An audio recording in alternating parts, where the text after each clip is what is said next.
ഈശോ മിശിഹായിൽ ഏറ്റവും സ്നേഹിക്കപ്പെട്ട മാതാപിതാക്കളെ, പ്രിയപ്പെട്ടവരെ, ഇന്ന് നമ്മൾ ചിന്തിക്കുന്ന ഒരു പ്രധാനപ്പെട്ട വിഷയമെന്ന് പറയുന്നത് നിൻ്റെ പ്രതീക്ഷകൾ അസ്തമിക്കില്ല. നിൻ്റെ ജീവിതത്തിൽ എന്തെല്ലാം പ്രതീക്ഷകളുണ്ടെങ്കിലും ആ പ്രതീക്ഷകൾ പൂവണിയിച്ചു തരാൻ കർത്താവിന് പറ്റും. അതിനെക്കുറിച്ച് ചിന്തിക്കുമ്പോൾ സുഭാഷിതത്തിൻ്റെ പുസ്തകത്തിൽ 23-ാമത്തെ അധ്യായം 18-ാമത്തെ തിലിഹിതം വചനം ഇങ്ങനെ പഠിപ്പിക്കുകയാണ്: തീർച്ചയായും നിനക്കൊരു ഭാവിയുണ്ട്, നിൻ്റെ പ്രതീക്ഷയ്ക്ക് ഭംഗം വരികയില്ല. തീർച്ചയായും നിനക്കൊരു ഭാവിയുണ്ട്, നിൻ്റെ പ്രതീക്ഷയ്ക്ക് ഭംഗം നേരിടുകയില്ല. ഇന്ന് ഒരുപക്ഷെ നമ്മൾ ഈ ശുശ്രൂഷയിൽ പങ്കെടുക്കുമ്പോൾ നിരാശപ്പെട്ടും തളർന്നും പ്രതീക്ഷകൾ അസ്തമിച്ചും നമ്മുടെ ജീവിതത്തിൽ അങ്ങനെ നിരാശയിലൂടെ ഒരു പ്രത്യേക അവസ്ഥയിലൂടെ നമ്മൾ കടന്നു പോകുന്നുണ്ടെങ്കിൽ ദൈവത്തിൻ്റെ വചനം പറയുക, നിൻ്റെ പ്രതീക്ഷകൾ തകർന്നു പോകില്ല. നിൻ്റെ കൈപിടിച്ച് നടത്താൻ നിൻ്റെ ദൈവത്തിന് പറ്റും. വലിയൊരു പ്രതിസന്ധിയിലൂടെ ഇവിടെ ഒരു സിസ്റ്റർ പ്രാർത്ഥിക്കാൻ വന്നു. ഒരു സിസ്റ്റർ, ആ സിസ്റ്റർ വന്ന് പ്രാർത്ഥിക്കാൻ വന്ന ഒരു കാര്യമെന്ന് പറയുന്നത്, ആ സഹോദരിയുടെ ആങ്ങള ഗൾഫിൽ ഒരു രാജ്യത്ത്, സൗദി എന്ന് പറയുന്ന രാജ്യത്ത് ജോലി ചെയ്തുകൊണ്ടിരിക്കുന്ന സമയത്ത് അദ്ദേഹത്തിൻ്റെ സർട്ടിഫിക്കറ്റുകൾ റിന്യൂ ചെയ്യാതെ ഗവൺമെൻറ് പിടിച്ചു വെച്ചു. അതുമായി ബന്ധപ്പെട്ട് വലിയ ഇഷ്യൂസ് ഉണ്ടായി. അങ്ങനെ പിന്നീട് എന്തോ കാരണങ്ങളെല്ലാം വന്ന് അവസാനം ജയിലിൽ കിടക്കേണ്ട ഒരു പ്രത്യേക അവസ്ഥയിലൂടെ കടന്നു പോവുകയാണ്. സർട്ടിഫിക്കറ്റ് റിന്യൂ ചെയ്ത് കൊടുത്തില്ലെങ്കിൽ ജയിലിൽ കിടക്കണം. ഇനി ബാങ്ക് അക്കൗണ്ടുകൾ മുഴുവൻ ഫ്രീസ് ചെയ്തു. ഇങ്ങോട്ട് പോരാൻ പറ്റില്ല, രക്ഷപ്പെടാൻ ഒരു വഴിയില്ലാതെ വലിയൊരു പ്രതിസന്ധിയിലൂടെ കടന്നു പോകുമ്പോൾ ആങ്ങളയുടെ ഈ പ്രശ്നം പറഞ്ഞ് ആ സിസ്റ്റർ ഇവിടെ വന്ന് പ്രാർത്ഥിക്കാൻ വേണ്ടി വന്നു. അങ്ങനെ ഇവിടെ നിന്ന് പ്രാർത്ഥിച്ച് അതിനുശേഷം ആ സിസ്റ്റർ ഈ കഴിഞ്ഞ ദിവസം ഒരു ടെസ്റ്റിമണി എഴുതി അയച്ചു തന്നു. അതിങ്ങനെയാണ്: praise the Lord, Ave Maria. Jesus and Mary solved my brothers problem by yesterday. Saudi government withdraw the case against him and issued the service certificate for 16 years. His Saudi ID, which was pending, will be issued soon. His freezed bank account of 10 months can be opened after that. In this crisis, I came to Nehemiah Center and sought prayers from Nehemiah Center, and Father Dominic blessed for the same. Thank you very much for your prayers. Praise the Lord.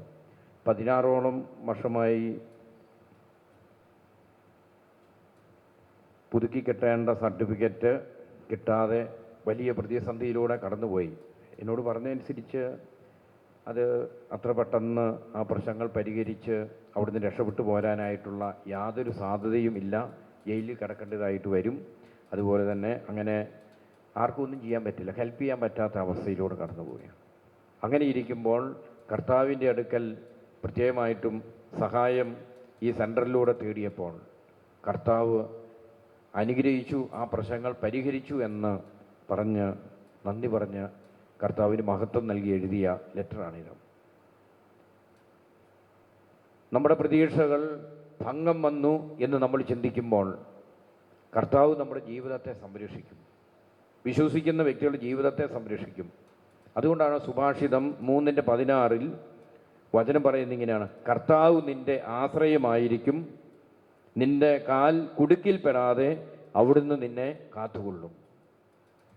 ഈ സാക്ഷി എഴുതിയ സിസ്റ്ററിൻ്റെ പേര് പറയണ്ടേ? Sister Flory. Sister Flory എന്ന് പറഞ്ഞ സിസ്റ്ററാണ്. അത് ഞാൻ പറയാൻ മറന്നുപോയി. അപ്പോൾ കർത്താവ് വചനത്തിലൂടെ പറയുക, കർത്താവ് നിൻ്റെ ജീവിതത്തിൽ ആശ്രയമായിരിക്കും. എന്നിട്ട് വചനം പറയുക, നിൻ്റെ കാൽ കുടുക്കിപ്പെടാതെ അവിടുന്ന് നിന്നെ കാത്തുകൊള്ളും. അപ്പം കുടുക്കിൽപ്പെടുന്ന ഏതവസ്ഥയിലൂടെ ഇന്ന് നമ്മൾ കടന്നു പോകുന്നുണ്ടെങ്കിലും ആ അവസ്ഥകൾ നമ്മുടെ ജീവിതത്തിൽ വലിയൊരു കെണിയായി മാറാതെ ജീവിതത്തെ സംരക്ഷിക്കാൻ കർത്താവിന് പറ്റും എന്ന് ദൈവത്തിൻ്റെ വചനം നമ്മെ പഠിപ്പിക്കുകയാണ്. അപ്പം അതുകൊണ്ട് ഇന്ന് ഏതെങ്കിലും പ്രത്യേക കുടുക്കുകളിലൂടെ ജീവിതം വഴിമുട്ടി നിൽക്കുന്നുണ്ടെങ്കിൽ, പ്രതിസന്ധികൾ നമ്മുടെ ജീവിതത്തിൽ തകർത്ത് കളയാൻ നോക്കി നിൽക്കുന്നുണ്ടെങ്കിൽ, അങ്ങനെയുള്ള അവസ്ഥകളിലേക്ക് ദൈവത്തിൻ്റെ ശക്തി കടന്നു വരും. വിശ്വസിച്ചാൽ മാത്രം മതി. ദൈവത്തോട് പ്രാർത്ഥിക്കണം. അപ്പം അതുകൊണ്ട് നമുക്ക് ഈ സുഭാഷിതം 3:16 ഈ വചനം നമുക്ക് ഏറ്റുപറഞ്ഞ് നമ്മുടെ ജീവിതത്തിൻ്റെ കുടുക്കുകൾ, അതുപോലെ ഉയർച്ചയ്ക്ക് തടസ്സങ്ങൾ, പ്രതിബന്ധങ്ങൾ, ഈ മേഖലയിൽ ഏതെങ്കിലും പ്രതിസന്ധി ഉണ്ടെങ്കിൽ അതെല്ലാം വിട്ടുപോകാൻ നമുക്കൊന്ന് വലതുകരം ഉയർത്താം. വലതുകരം ഉയർത്തി ഈ വചനം പറഞ്ഞ് പ്രാർത്ഥിക്കാം. സുഭാഷിതം 3:16 കർത്താവ് നിന്റെ ആശ്രയമായിരിക്കും, നിന്റെ കാൽ കുടുക്കിൽപ്പെടാതെ അവിടുന്ന് കാത്തുകൊള്ളും. കർത്താവ് നിന്റെ ആശ്രയമായിരിക്കും, നിന്റെ കാൽ കുടുക്കിപ്പെടാതെ അവിടുന്ന് കാത്തുകൊള്ളും. നമുക്ക് ഈ വചനം നമ്മുടെ ജീവിതത്തിന്റെ എല്ലാ കുടുക്കുകളും എടുത്തു മാറ്റാൻ ആഗ്രഹിച്ച കൈ നെഞ്ചോട് ചേർത്ത് വെച്ച് നമുക്ക് പറയാം. കർത്താവ് എന്റെ ആശ്രയമായിരിക്കും, എന്റെ കാൽ കുടുക്കിൽപ്പെടാതെ അവിടുന്ന് കാത്തുകൊള്ളും. കർത്താവ് എന്റെ ആശ്രയമായിരിക്കും, എന്റെ കാൽ കുടുക്കിപ്പെടാതെ അവിടുന്ന് കാത്തുകൊള്ളും. Hallelujah, hallelujah, hallelujah. ദൈവത്തിന്റെ വചനം പഠിപ്പിക്കുന്നതാ. നമ്മൾ കുടുക്കിൽ ഏതെങ്കിലും പ്രത്യേകമായ സാഹചര്യത്തിൽ കുടുങ്ങിപ്പോകുന്നുണ്ടെങ്കിൽ കർത്താവിൽ ആശ്രയിക്കുമ്പോൾ കർത്താവ് അതിൽ നിന്നും നമ്മെ സംരക്ഷിക്കും, നമ്മുടെ കുടുംബങ്ങളെ സംരക്ഷിക്കും, വ്യക്തി ജീവിതങ്ങളെ സംരക്ഷിക്കും. അതുകൊണ്ട് നമ്മൾ ഇന്ന് ഈ വചനം കേട്ട് കർത്താവിൽ നമ്മൾ വിശ്വാസമർപ്പിക്കുമ്പോൾ നമ്മുടെ പ്രതീക്ഷകൾ സഫലമാകപ്പെടും, അത് പൂവണിയപ്പെടും എന്ന് ദൈവം നമ്മെ ഓർമ്മപ്പെടുത്തുകയാണ്, ദൈവം ഉറപ്പു തരികയാണ്. അതുകൊണ്ടാണ് യെശയ്യാപ്രവാചകന്റെ പുസ്തകം 58-ാമത്തെ അധ്യായം 8 മുതൽ 12 വരെയുള്ള വചനങ്ങളിലേക്ക് നമ്മൾ കടന്നു വരുമ്പോൾ അവിടെ നമ്മൾ പ്രത്യേകം കണ്ടുമുട്ടുന്ന ആശ്വാസം നൽകി ദൈവം ഇടപെടുന്നതിനെ കുറിച്ച് ദൈവത്തിന് വചനം പറയാണ്. യെശയ്യാപ്രവാചകന്റെ പുസ്തകം 58-ാം അധ്യായം 8 മുതൽ 12 വരെയുള്ള വചനങ്ങൾ. അവിടെ വചനം പറയുക, അപ്പോൾ നിന്റെ വെളിച്ചം പ്രഭാതം പോലെ പൊട്ടിവിരിയും, നീ വേഗം സുഖം പ്രാപിക്കും, നിന്റെ നീതി നിന്റെ മുമ്പിലും കർത്താവിന്റെ മഹത്വം നിന്റെ പിന്നിലും നിന്നെ സംരക്ഷിക്കും. അപ്പൊ ദൈവത്തിന്റെ മഹത്വം നീ പ്രാർത്ഥിക്കുമ്പോൾ ദൈവത്തിന്റെ കൃപ നിന്റെ മുമ്പിലും നിന്റെ പിൻപിലും നിന്റെ മുകളിലും നിന്റെ വശങ്ങളിൽ നിന്നുകൊണ്ട് നിന്നെ സംരക്ഷിക്കുമെന്ന് ദൈവത്തിന് വചനം പറയുകയാണ്. അതുകൊണ്ട് അന്ധകാരം നിറഞ്ഞ ഒരു ജീവിതത്തിൽ, പ്രതിസന്ധി നിറഞ്ഞ ഒരു ജീവിതത്തിൽ നീ ഇന്ന് നട്ടം തിരിയുന്നുണ്ടായെങ്കിൽ ദൈവത്തിന് വചനം പറയുക, കർത്താവിന്റെ മഹത്വം നിന്റെ കൂടെയുണ്ട്, കർത്താവ് നിന്നെ സംരക്ഷിക്കും, ഉറപ്പ് പറയാം. 9-ാമത്തെ വചനത്തിൽ വീണ്ടും പറയുന്നുണ്ട്, നീ പ്രാർത്ഥിച്ചാൽ കർത്താവ് ഉത്തരമരുളും, നീ നിലവിളിക്കുമ്പോൾ ഇതാ ഞാനെന്ന് അവിടുന്ന് മറുപടി പറയും. അപ്പൊ നിലവിളിച്ച് ദൈവസന്നിധിയിൽ പ്രാർത്ഥിക്കുമ്പോൾ കർത്താവ് ഉത്തരം നൽകും. ഇതാ ഞാനെന്ന് മറുപടി തരുന്ന ഒരു ദൈവമുണ്ട് എന്ന് ദൈവത്തിന് വചനം പറയുകയാണ്.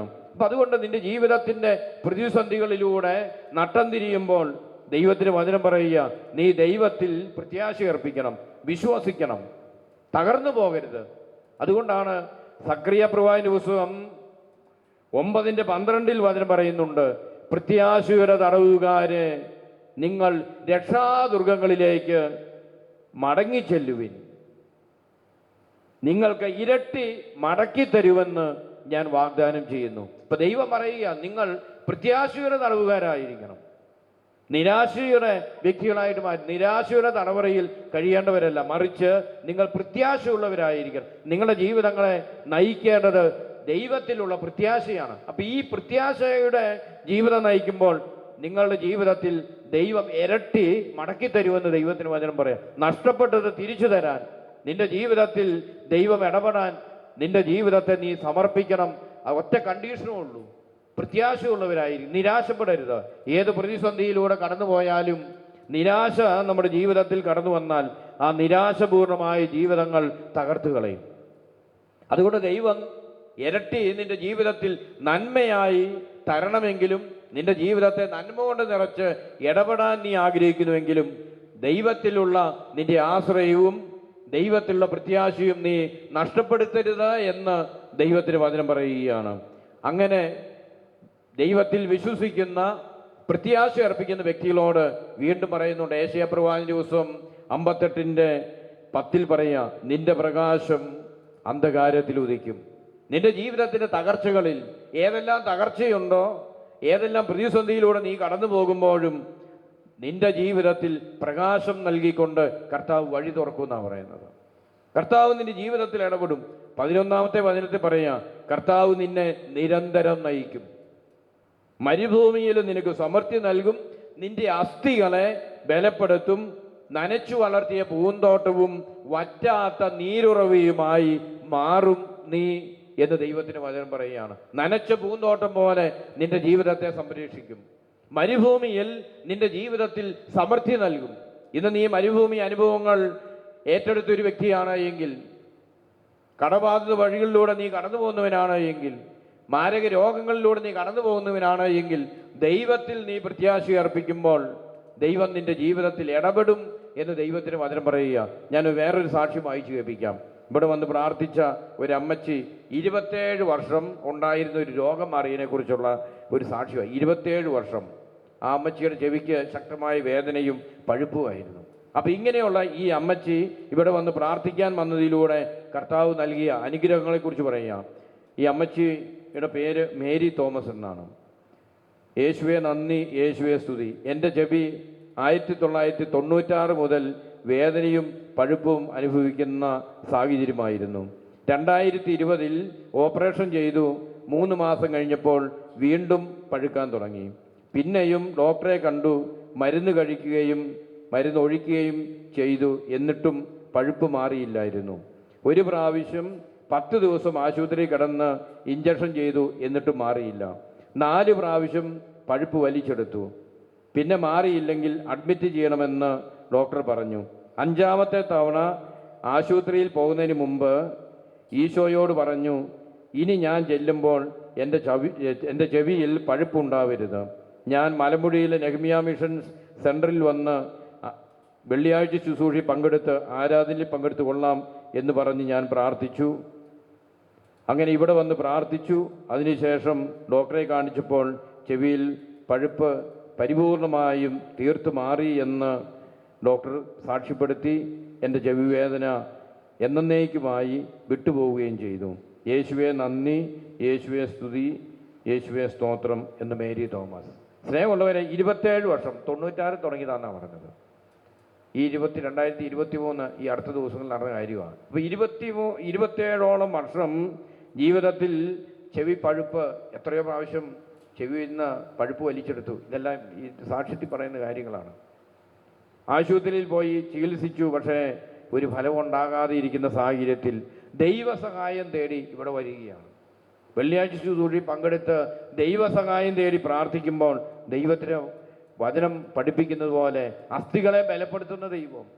യേശു 58:11 പറയുക, നിന്റെ അസ്ഥികളെ ബലപ്പെടുത്തും, നിന്റെ ജീവിതത്തിൽ നനച്ചു വളർത്തിയ പൂന്തോട്ടം പോലെയും വറ്റാത്ത നീരുറവി പോലെയുമായി നീ മാറും എന്ന് പഠിപ്പിച്ച ദൈവം ഈ സഹോദരി ജീവിതത്തിൽ ഇടപെടുകയാണ്. അപ്പോൾ സ്നേഹമുള്ളവരെ, നമ്മൾ ഇന്ന് തിരിച്ചറിയേണ്ട വളരെ പ്രധാനപ്പെട്ട കാര്യം, നമ്മുടെ പ്രതീക്ഷകൾ നശിച്ചിട്ടുണ്ടെങ്കിൽ, കാത്തിരുന്ന് നാളുകൾ നമ്മുടെ ജീവിതത്തിൽ നിരാശകൾ കടന്നു വന്നിട്ടുണ്ടെങ്കിൽ, പരാജയങ്ങൾ കടന്നു വന്നിട്ടുണ്ടെങ്കിൽ, ദൈവത്തിന് വചനം പറയാം, നീ ഇന്ന് പരാജയപ്പെടരുത്. നിനക്കൊരു ഭാവിയുണ്ട്, നിനക്കൊരു പ്രതീക്ഷയുണ്ട്. നിന്റെ ജീവിതത്തിൽ പ്രതീക്ഷകൾ പൂവണിയും. ദൈവത്തിന് വചനം പഠിപ്പിക്കുക. അതുകൊണ്ട് യെശയ്യാ പ്രവാചകന്റെ പുസ്തകത്തിൽ വീണ്ടും 58:12 പറയുക, നിന്റെ പുരാതന നഷ്ടശിഷ്ടങ്ങൾ ഞാൻ പുനരുദ്ധരിക്കും. നിന്റെ ജീവിതത്തിൽ, നിന്റെ തലമുറകളിൽ, കഴിഞ്ഞ കാലങ്ങളിൽ വന്നു ഭവിച്ചിട്ടുള്ള എല്ലാ നഷ്ടങ്ങളും അതുപോലെ കഷ്ടപ്പാടുകളും തകർച്ചകളും ഞാൻ പുനരുദ്ധരിക്കും ദൈവം പറയുക. ഇത് നമ്മൾ വിശ്വസിക്കണം. ദൈവത്തിന് നമ്മുടെ ജീവിതത്തെ പുനരുദ്ധരിക്കാനായിട്ട് പറ്റും എന്ന് നമ്മൾ വിശ്വസിക്കണം. ഈ മേരി തോമസ് എന്ന് പറയുന്ന ചേർത്തി 27 വർഷം ഈ പഴുപ്പും ആശുപത്രിയും ചികിത്സകളുമായി നടന്ന ചേർത്തി. ആ ചേർത്തിയുടെ ജീവിതത്തിൽ 27-ാമത്തെ വർഷം നിരാശപ്പെട്ടിട്ട് കാണും ഉറപ്പായിട്ടും. ഇതെന്ത് ജീവിതം, അല്ലെങ്കിൽ ഇതെന്ത് കഷ്ടപ്പാട്, നിരാശപ്പെട്ടിട്ടുണ്ടാവും. 27 വർഷം ഞാനവിടെ ആ ചേർത്തിയുടെ ഇടവകയിൽ, കാഞ്ഞിരപ്പുഴ ഇടവകയിൽ ഒരു ഏകദിന ധ്യാനം ഇതുപോലെ നടത്തുന്നുണ്ട്. അപ്പോൾ അവിടെ ചെന്ന് ഞാനിങ്ങനെ പറഞ്ഞു, ഒരു ദിവസം ഇങ്ങനെ പറഞ്ഞു, ആർക്കെങ്കിലും വന്ന് ഈ സെൻറ്ററിൽ വന്ന് എത്ര ദിവസം വേണമെങ്കിലും വന്നിരുന്ന് പ്രാർത്ഥിക്കാം. നിത്യാരായൻ ചാപ്പലുണ്ട്, അതുകൊണ്ട് ഇവിടെ വന്നിരുന്ന് പ്രാർത്ഥിക്കാം. നിത്യാരായൻ ചാപ്പൽ എത്ര ദിവസം വേണമെങ്കിലും താമസിക്കാം, ഫ്രീ ആയിട്ട് താമസിക്കാം, അവിടെ സൗകര്യമുണ്ട്, താമസമുണ്ട്, ഭക്ഷണമുണ്ട്, എല്ലാം ഫ്രീ ആണ്, ഇവിടെ വന്നിരുന്ന് പ്രാർത്ഥിക്കാമെന്ന് പറഞ്ഞു. ഈ സഹോദരി അത് വിശ്വസിച്ചു. ഇവിടെ വന്നു, എൻ്റെ കൂടെ വണ്ടിക്ക് വന്നു, ഇവിടെ വന്ന് താമസിച്ചു. ഈ വെള്ളിയാഴ്ച ശുശ്രൂഷ പങ്കെടുത്തു. അതോടുകൂടി ഈ സഹോദരിയുടെ ജീവിതത്തിൽ നിന്ന് ആ രോഗം വിട്ടുപോവുകയാണ്. നിരാശപ്പെട്ട ജീവിതം. 1 മാസം മുമ്പ് വരാമെന്ന് പറഞ്ഞപ്പോൾ അപ്പോൾ ചെവിവേദന കൂടി, പഴുപ്പായി, ഡോക്ടറെ കാണിട്ടെന്ന് പറഞ്ഞതാണ്. പക്ഷേ 2ാമത്തെ പ്രാവശ്യം മാസം ഞാൻ ചെല്ലുമ്പോൾ ഈ ചേട്ടത്തി എന്നോട് വരാമെന്ന് പറഞ്ഞു. അന്ന് ശുശ്രൂഷയിലുണ്ട്. വരാമെന്ന് പറഞ്ഞു. അങ്ങനെ കൂടെ പോകുന്നു. ഇവിടെ വന്ന് 1 മാസത്തോളം താമസിക്കുകയും ചെയ്തു. അപ്പോൾ ദൈവം ഇടപെടുകയാണ്. നമ്മളത് വിശ്വസിക്കണം. നിരാശയിലൂടെ പോയ അനേകം നാളുകൾ ഒരുപക്ഷെ നമ്മുടെ ജീവിതത്തിൽ കഴിഞ്ഞ നാളുകളിലുണ്ടായിരിക്കാം. അപ്പോൾ ഈ ശുശ്രൂഷയിൽ നമ്മൾ പങ്കെടുക്കുമ്പോൾ ദൈവത്തിൻ്റെ കരുതലുള്ള കരം നമ്മുടെ കുടുംബങ്ങളിന്മേൽ, വ്യക്തി ജീവിതങ്ങളുടെ മേൽ ദൈവം നീട്ടുന്ന സമയമായത്. നമ്മളത് വിശ്വസിച്ചാൽ മാത്രം മതി. ഈ ബലിയിൽ പങ്കെടുക്കുമ്പോൾ, ഇവിടുത്തെ വചന ശുശ്രൂഷയിൽ പങ്കെടുക്കുമ്പോൾ, ആരാധനയിൽ പങ്കെടുക്കുമ്പോൾ, നിത്യാരാധനയിൽ ഇരുന്ന് പ്രാർത്ഥിക്കുമ്പോൾ കർത്താവിൻ്റെ കരുണയുടെ കരം നിന്റെ ജീവിതത്തിൽ നീട്ടും എന്ന് നീ തിരിച്ചറിയണം. നീ നിരാശപ്പെടരുത്. മനസ്സിൽ അനേകം ചോദ്യങ്ങൾ നിന്റെ ജീവിതത്തിൽ ഉയരാം. ഇനി രക്ഷയുണ്ടോ, അല്ലെങ്കിൽ ഈ പ്രതിസന്ധിയിൽ എനിക്കിനി കരകയറാനായിട്ട് പറ്റുമോ എന്ന് ഒരുപക്ഷെ നമ്മുടെ ജീവിതത്തിൽ നമ്മൾ ചിന്തിക്കുന്നുണ്ടാകാം. സങ്കീർത്തന പുസ്തകം 77-ാമത്തെ അധ്യായം 6 മുതലുള്ള വചനങ്ങൾ ഇത് സൂചിപ്പിക്കുന്ന ഒരു കാര്യമുണ്ട്. സങ്കീർത്തന പുസ്തകം 77-ന്റെ 6 മുതലുള്ള വചനങ്ങളിൽ ഇങ്ങനെ പറയുക: ആത്മാവിൽ ഈ ചോദ്യം ഉയരുകയും ചെയ്യും, കർത്താവ് എന്നേക്കുമായി തള്ളിക്കളയുമോ? ഇനി ഒരിക്കലും അവിടുന്ന് പ്രസാദിക്കുകയില്ലേ? അവിടുത്തെ കരുണ എന്നേക്കുമായി നിലച്ചുവോ? അവിടുത്തെ വാഗ്ദാനങ്ങൾ എന്നേക്കുമായി അവസാനിച്ചുവോ? കൃപ കാണിക്കാൻ ദൈവം മറന്നുപോയോ? അവിടുത്തെ കോപത്താൽ തൻ്റെ കരുണയുടെ വാതിൽ അടച്ചു കളഞ്ഞുവോ? ഒരുപക്ഷെ ഇന്ന് നമ്മുടെ മനസ്സിൽ ഇത്തരത്തിലുള്ള ചോദ്യങ്ങൾ ഉയരുന്നുണ്ടാകാം. അതുകൊണ്ടാണ് ദൈവത്തിൻ്റെ വചനത്തിൽ രേഖപ്പെടുത്തി വച്ചിരിക്കുന്നത്. സങ്കീർത്തന പുസ്തകം 77-ന്റെ 6 മുതൽ വചനങ്ങളിൽ ഇന്ന് ഈ ശുശ്രൂഷയിൽ പങ്കെടുക്കുന്നവരോട് ദൈവമായ കർത്താവ് പറയുക: നിന്റെ മനസ്സിൽ ഈ ചോദ്യങ്ങൾ ഉയരുന്നുണ്ടോ? ഇന്ന് നീ പ്രതിസന്ധിയിലൂടെ കടന്നു വരുമ്പോൾ കർത്താവ് എന്നേക്കുമായി തള്ളിക്കളഞ്ഞ മനസ്സുമായാണ് നീ ഇവിടെ പങ്കെടുക്കുന്നത്. വീണ്ടും പറയുകയാണ്, ഇനിയൊരിക്കലും കർത്താവ് നമ്മുടെ ജീവിതത്തിൽ, കുടുംബത്തിൽ പ്രസാദിക്കില്ലേ? അവിടുന്ന് നമ്മോട് കരുണ കാണിക്കുകയില്ലേ എന്ന് നമ്മുടെ പ്രതീക്ഷകൾ നഷ്ടപ്പെട്ടു പോയിട്ടുണ്ടെങ്കിൽ ദൈവത്തിന് വചനം പറയുകയാണ്: ദൈവത്തിന് വാഗ്ദാനങ്ങൾ നിലച്ചുവോ, അവസാനിച്ചു പോയോ? എൻ്റെ ജീവിതത്തിൽ ഇനി സംഭവിക്കില്ലേ? ദൈവത്തിന് വാഗ്ദാനങ്ങൾ നിറവേറാതിരിക്കുവോ? ദൈവം എന്നോട് കരുണ കാണിക്കാതിരിക്കുവോ? ദൈവത്തിൻ്റെ കോപത്താൽ അവിടുത്തെ കരുണയുടെ വാതിൽ എൻ്റെ മേൽ, എൻ്റെ കുടുംബത്തിന് മേൽ അടച്ചു കളഞ്ഞുവോ? ഇന്ന് ഇത്തരത്തിലുള്ള ഏതെങ്കിലും പ്രത്യേകമായ സംശയങ്ങളും അല്ലെങ്കിൽ ഇത്തരത്തിലുള്ള ആകുലതകളും ആശങ്കകളും നമ്മുടെ ജീവിതത്തിൽ കടന്നു വന്നിട്ടുണ്ട് എങ്കിൽ നമ്മൾ തിരിച്ചറിയണം, ദൈവത്തിൻ്റെ ശക്തമായ കരം നമ്മുടെ ജീവിതത്തിൽ ഉണ്ട് എന്ന് നമ്മൾ തിരിച്ചറിയണം. അവിടുന്ന് നമ്മുടെ ജീവിതത്തെ ആനന്ദ നൃത്തമാക്കി നമ്മുടെ വിലാപത്തെ മാറ്റുന്ന ദൈവമാണ്. അതുകൊണ്ടാണ് സങ്കീർത്തന പുസ്തകം 30-ന്റെ 11 വചനം പറയുന്നത്: അവിടുന്ന് എൻ്റെ വിലാപത്തെ ആനന്ദ നൃത്തമാക്കി മാറ്റി, അവിടുന്ന് എൻ്റെ ചാക്കുവസ്ത്രം അഴിച്ച് എന്നെ ആനന്ദമണിയിച്ചു. നമ്മുടെ ജീവിതത്തിൽ തകർച്ചകളിലൂടെ കടന്നു വരുമ്പോൾ, പ്രതിസന്ധിയിലൂടെ കടന്നു വരുമ്പോൾ ഇടപെടുന്ന ഒരു ദൈവമുണ്ട്. നമ്മുടെ ജീവിതത്തിൻ്റെ ചാക്കുവസ്ത്രങ്ങൾ, സങ്കടത്തിൻ്റെ ചാക്കുവസ്ത്രങ്ങൾ അഴിച്ച് ആനന്ദമണിയിക്കുന്ന ഒരു ദൈവമുണ്ട്. ഞാൻ ഓർക്കുന്നുണ്ട്, പെട്ടെന്ന് എൻ്റെ മനസ്സിൽ ഓർമ്മ വന്നാണ്. ഇന്നലെ ഒരു ചേട്ടൻ എന്നെ വിളിച്ചു. അദ്ദേഹം അങ്കമാലിയിലുള്ള ചേട്ടനാണ്. അങ്കമാലി അടുത്ത കാലടി എന്ന് പറഞ്ഞ സ്ഥലത്ത്. ഈ ചേട്ടൻ ഇവിടെ വന്നത് ഏതാണ്ട് ഒരു വർഷം മുമ്പ് ഇവിടെ വന്നു. ഇവിടെ വന്ന് ഈ ചേട്ടന് ഒത്തിരി വിശ്വാസബന്ധമായ പ്രതിസന്ധികളുണ്ടായി. ആ പ്രതിസന്ധികൾ സംസാരിക്കാൻ വേണ്ടി അദ്ദേഹവും അദ്ദേഹത്തിന് ജീവിത പങ്കാളിയും കൂടി ഇവിടെ വന്നു. ഒരു 2-2.5 മണിക്കൂർ ഞാൻ സംസാരിച്ചു. അപ്പോൾ ഈ ചേട്ടൻ്റെ ജീവിതത്തിൽ സാമ്പത്തിക പ്രതിസന്ധികൾ ഒത്തിരി നിൽപ്പുണ്ട്. ഏതാണ്ട് 1 കോടി രൂപയോളം കൊടുത്ത് വീട്ടേണ്ട കടങ്ങളുണ്ട്. അപ്പോൾ ഈ കടബാധ്യതകൾ പെരുകി അങ്ങനെയുള്ളൊരു പ്രശ്നം. 2ാമത്തെ കാര്യം, അദ്ദേഹത്തിൻ്റെ 37ഉം 30ഉം വയസ്സ് പ്രായമുള്ള 2 മക്കളുടെ കല്യാണം നടന്നിട്ടില്ല. 2 മക്കളുടെ കല്യാണം നടന്നിട്ടില്ല. അപ്പോൾ അതുകൊണ്ട് ഈ പ്രശ്നങ്ങൾ വലിയൊരു പ്രശ്നമായി മാറിയപ്പോൾ ആരോ അദ്ദേഹത്തോട് സംസാരിച്ച് പറഞ്ഞു വെച്ചു, ഇത് നിങ്ങളുടെ പൂർവികരുടെ ശാപമാണെന്ന് പറഞ്ഞു. കഴിഞ്ഞ 10 തലമുറയ്ക്ക് മുമ്പ് എന്തോ ഒരു പ്രശ്നമുണ്ട്, അതുകൊണ്ടാണ് ഈ പ്രശ്നം എന്ന് പറയും. അപ്പോൾ ഈ പ്രശ്നം അതുകൊണ്ടുണ്ടായി എന്ന് പറഞ്ഞ് ഈ ചേട്ടൻ ഇവിടെ വന്നു. ഒരു 2.5 മണിക്കൂർ ആ ചേട്ടനും ഞാനുമായി ഈ കാര്യങ്ങളെക്കുറിച്ചെല്ലാം സംസാരിച്ചു. അങ്ങനെ സംസാരിച്ച് ചേട്ടൻ പറഞ്ഞു, അങ്ങനെയാണെങ്കിൽ ഞാൻ ഇന്ന് മുതൽ കേട്ടതെല്ലാം വിട്ടു വിശ്വസിക്കാൻ തുടങ്ങുന്നു. കർത്താവിൽ വിശ്വസിക്കാൻ തുടങ്ങിയാണ്. ഇനി എനിക്ക് ആരെന്ത് പറഞ്ഞു കഴിഞ്ഞാലും അങ്ങനെ ഒരു ശാപം എൻ്റെ ജീവിതത്തെ തകർത്ത് കളയാൻ വരില്ല എന്ന് ഞാൻ ഉറച്ചു വിശ്വസിക്കുന്നു എന്ന് പറഞ്ഞ് ഈ ചേട്ടൻ ഇവിടുന്ന് സന്തോഷത്തോടെ ഇവിടുന്ന് പോവുകയാണ്. ഇടയ്ക്ക് ഇവിടെ വരും. ഇടയ്ക്ക് ഇവിടെ വന്നിരുന്ന് ഒരാഴ്ചയ്ക്ക് വന്നിരുന്ന് നിത്യാരാധനയിൽ ദീപികാനീശോയുടെ സന്നിധിയിൽ വന്നിരുന്ന് ഈ ചേട്ടൻ പ്രാർത്ഥിക്കും. അങ്ങനെ പ്രാർത്ഥിച്ച് ഈ 1 മാസം മുമ്പ് ഇവിടെ വന്നപ്പോൾ എന്നോട് പറഞ്ഞു, ഗൾഫിലുള്ള 2ാമത്തെ മകൻ്റെ കല്യാണം, അവന് 30 വയസ്സ്, മൂത്തവന് 37 വയസ്സ്. ഇടയ്ക്ക് ഒരാളുടെ കല്യാണം കഴിഞ്ഞിട്ടുണ്ട്, 2 പേരുടെ കല്യാണം കഴിഞ്ഞു. ഈ കല്യാണം നടക്കുന്നില്ല. ഇന്നലെ വിളിച്ചിട്ട് എന്നോട് പറഞ്ഞു, ഈ ഗൾഫിലുള്ളവൻ്റെ കല്യാണം കഴിഞ്ഞു, ഒരാഴ്ച കഴിഞ്ഞു. ഈ ദിവസങ്ങളിൽ മൂത്തവൻ 37 വയസ്സുകാരൻ്റെ കല്യാണം ഉറപ്പിക്കുകയാണ്. അത് ഏതോ ഒരു ഡേറ്റ് എന്നോട് പറഞ്ഞു, ആ ദിവസങ്ങളിൽ അവൻ്റെ കല്യാണം നടക്കും, പ്രാർത്ഥിക്കണം എന്ന് പറഞ്ഞ് ഈ ചേട്ടൻ വിളിച്ചത് ഞാൻ ഓർക്കുകയാണ്. അത് മാത്രമല്ല, ഇതോടൊപ്പം ഈ ചേട്ടൻ എന്നോട് പറഞ്ഞൊരു കാര്യമുണ്ട്. ചേട്ടൻ്റെ വ്യക്തിപരമായ കടബാധ്യതയുടെ മേഖലകളെ കർത്താവ് അനുഗ്രഹിച്ചു. ഏതൊരു കടമുറി ഉണ്ടായിരുന്നു, വിറ്റു. അങ്ങനെ 1 കോടി രൂപയോളം അങ്ങനെ വീട്ടാൻ സാധിച്ചു. ഇനി കുറച്ച് കടങ്ങൾ മാത്രമേ ഉള്ളൂ. ആ മേഖലയിൽ എൻ്റെ കർത്താവ് എന്നെ സഹായിക്കും എന്ന് ഞാൻ ഉറച്ചു വിശ്വസിക്കുന്നു എന്ന് ഈ ചേട്ടനോട് പറയുകയാണ്. പറഞ്ഞേ ഹല്ലേലൂയ. സന്തോഷത്തോട് പറഞ്ഞേ ഹല്ലേലൂയ, ഹല്ലേലൂയ. അപ്പം അതുകൊണ്ട് ഈ ചേട്ടൻ്റെ മനസ്സിൽ കിടന്ന വളരെ പ്രധാനപ്പെട്ട ഒരു കാര്യം എന്ന് പറയുന്നത്, ഈ പൂർവികരുടെ ശാപം വന്ന് എൻ്റെ ജീവിതത്തെ തകർത്ത് കളയും. അപ്പോൾ ഈ ചേട്ടൻ പറയും, ഞാൻ പ്രാർത്ഥിക്കുന്നുണ്ട്, കുമ്പസാരിക്കുന്നുണ്ട്, വചനം കേൾക്കുകയും ചെയ്യുന്നുണ്ട്. എന്നിട്ട് എങ്ങനെ ഈ പൂർവിക ശാപം എൻ്റെ തലയിൽ വന്ന് കയറും? കൺഫ്യൂഷൻ ആയതുകൊണ്ട് പ്രാർത്ഥന നിർത്തി. കാരണം അത് മനസ്സിൽ കയറി. അപ്പോൾ സ്നേഹമുള്ളവരെ, ഈ ചേട്ടനോട് ഞാൻ ആദ്യം പറഞ്ഞ ഒരു വചനം എന്ന് പറയുന്നത് ഇതാണ്. എസെക്കിയേലിന്റെ പുസ്തകം 18-ാമത്തെ അധ്യായം 1 മുതലുള്ള വചനങ്ങൾ. കർത്താവ് എന്നോട് അരുളി ചെയ്തു, പിതാക്കന്മാർ പുളിക്കുന്ന മുന്തിരിങ്ങ തിന്നു, മക്കളുടെ പല്ല് പുളിച്ചു എന്ന് ഇസ്രായേൽ ദേശത്തെക്കുറിച്ചുള്ള ഈ പഴമൊഴി നിങ്ങൾ ഇപ്പോഴും ആവർത്തിക്കുന്നത് എന്തിന്? ഞാൻ ഒന്നുകൂടെ വായിച്ചു കേൾപ്പിക്കാം, ഇത് കേൾക്കുന്ന നല്ലതാണ്.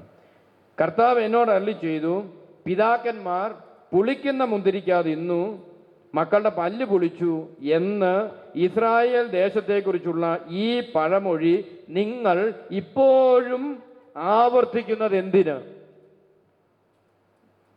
ഈ വചനം പറയുന്നവർ ഇതിൻ്റെ പകുതിയേ പറയുള്ളൂ, അവസാന ഭാഗം പറയില്ല.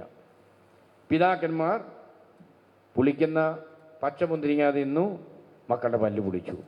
ഇവിടെ കൊണ്ട് അവസാനിപ്പിക്കും. ഇതിന് ബാക്കി എന്താ പറഞ്ഞേക്കുന്നത്?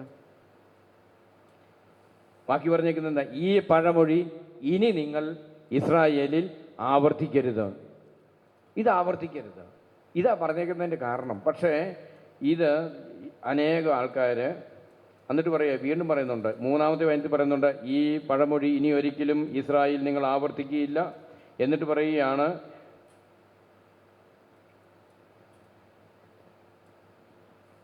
ഒരു വ്യക്തി അവൻ്റെ ജീവിതത്തെ വിശുദ്ധീകരിച്ചാൽ, നീതിമാൻ ആരാണെന്ന് പറയുന്നുണ്ട്, അവൻ്റെ ജീവിതത്തെ വിശുദ്ധീകരിച്ചാൽ അവൻ്റെ ജീവിതം അതോടുകൂടി വിശുദ്ധീകരിക്കപ്പെടും. തലമുറകളിൽ നിന്നുള്ള ശാപം വിട്ടുപോകുന്ന ഈ പറഞ്ഞതിൻ്റെ അർത്ഥം.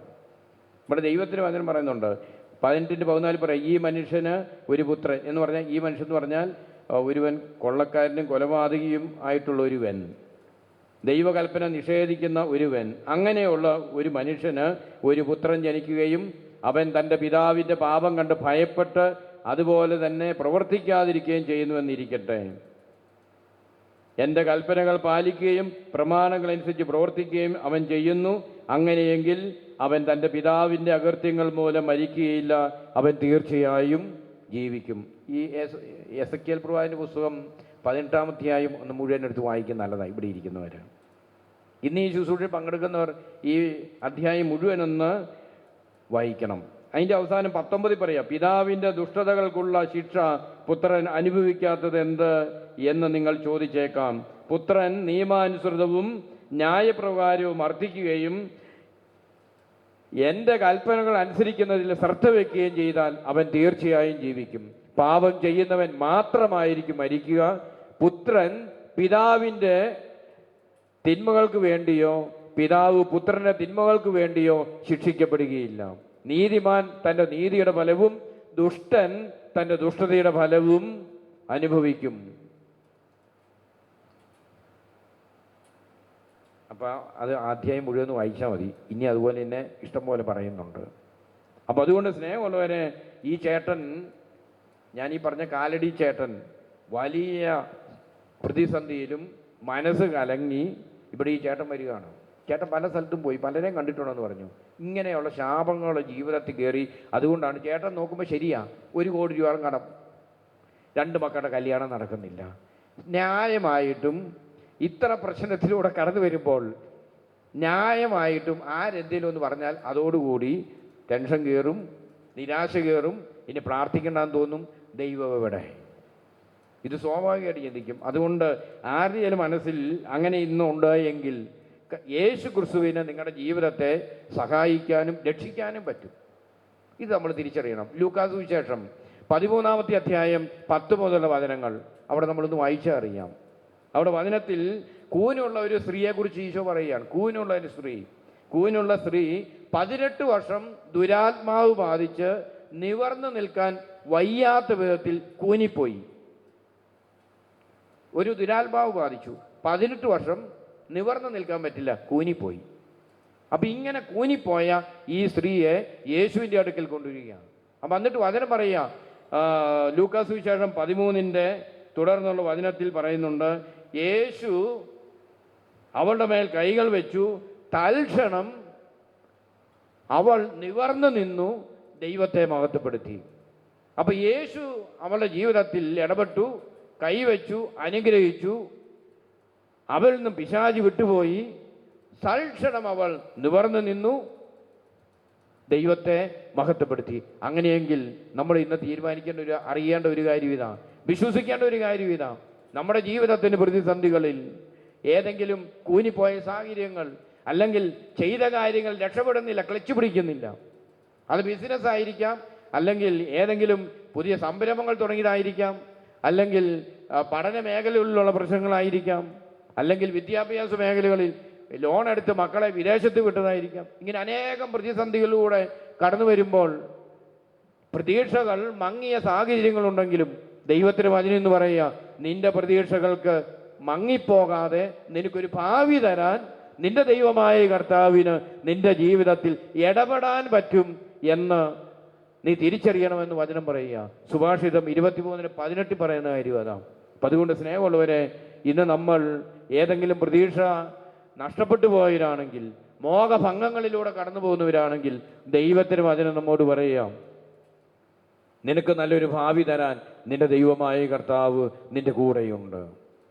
നിന്റെ ജീവിതത്തിൽ നിന്റെ പ്രതീക്ഷകൾ തകർന്ന തരിപ്പണമായ അവസ്ഥകളിൽ നിന്നെ വീണ്ടും രക്ഷിക്കാൻ കർത്താവിന് നിന്റെ ജീവിതത്തിൽ ഇടപെടാൻ പറ്റും.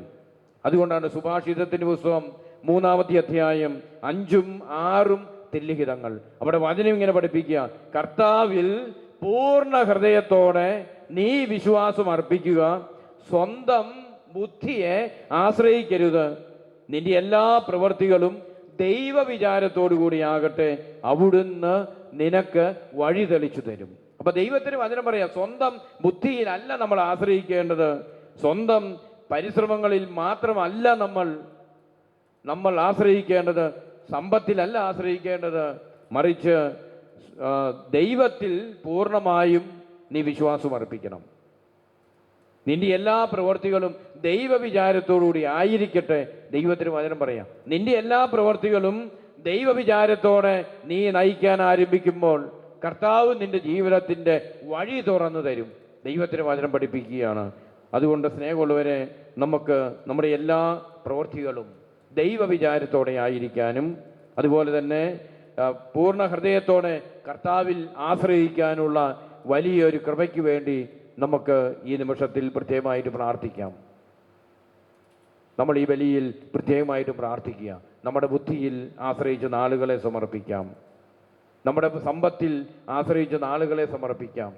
ഇന്ന് ഏതെങ്കിലും പ്രത്യേക കുടുക്കുകളിലൂടെ നമ്മൾ കടന്നു പോകുന്നുണ്ടെങ്കിൽ നമ്മെ രക്ഷിക്കാൻ കഴിവുള്ളവൻ നമ്മുടെ കൂടെയുണ്ട് എന്ന് നമ്മൾ തിരിച്ചറിഞ്ഞ് ആ കർത്താവിനെ നമുക്ക് ഈ പരിശുദ്ധ കുർബാനയിലൂടെ ആരാധിച്ച് സ്നേഹിച്ച് മഹത്വപ്പെടുത്തി ആ കർത്താവിനെ നമ്മുടെ ഹൃദയങ്ങളിൽ സ്വീകരിക്കുമ്പോൾ കർത്താവ് നമ്മുടെ ജീവിതത്തിലെ നഷ്ടപ്പെട്ടു പോയ പ്രതീക്ഷകൾ മുഴുവനും പൂവണിയിക്കും.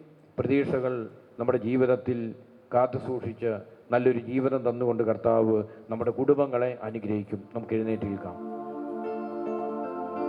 രണ്ട് കരങ്ങളും ഉയർത്താം. സ്തുതിച്ച് കർത്താവിനെ ആരാധിക്കാം. ഹല്ലേലൂയ, ഹല്ലേലൂയ, ആരാധന, ആരാധന. യേശുവേ, നന്ദി പറഞ്ഞ് ആരാധിക്കുന്നു. ഞങ്ങളുടെ വ്യക്തിപരമായ ജീവിതങ്ങളെ സമർപ്പിക്കുന്നു. ഞങ്ങളുടെ പ്രതീക്ഷകൾ, തകർന്നു പോയ മോഹഭംഗങ്ങൾ സകലതും സമർപ്പിക്കുന്നു. കർത്താവെ, ഏറ്റെടുക്കണമേ. ഞങ്ങളുടെ ബുദ്ധിയെ നയിക്കണമേ. ഹല്ലേലൂയ, ഹല്ലേലൂയ, ആരാധന, ആരാധന.